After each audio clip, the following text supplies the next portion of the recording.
Hey, what's going on, everybody? It's time for another free map giveaway. That means you are watching The Dungeon Geek.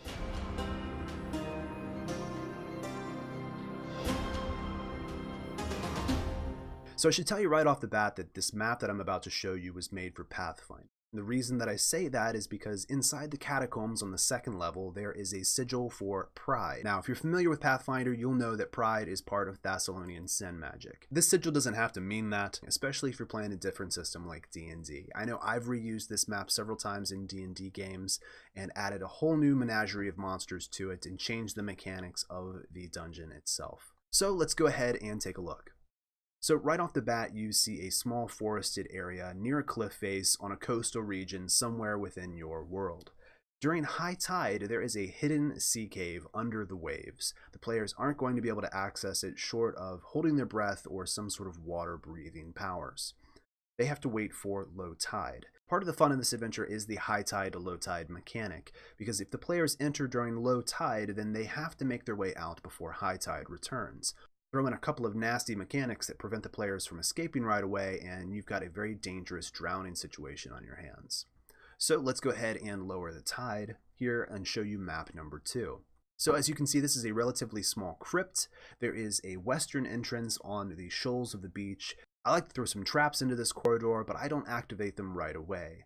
I wait until the players are deep within this tomb, about ready to face the final encounter before I trigger the trap.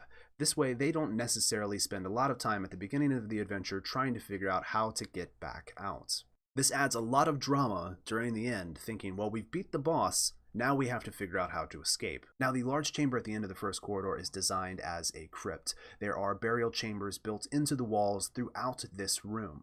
One of them, on the southeastern side, possesses a false back or a secret passage, which then leads into an additional corridor. At the end of this corridor, there is a staircase that turns down and descends very abruptly, and at the very bottom of this is a large sarcophagus. Atop the sarcophagus is a removable panel.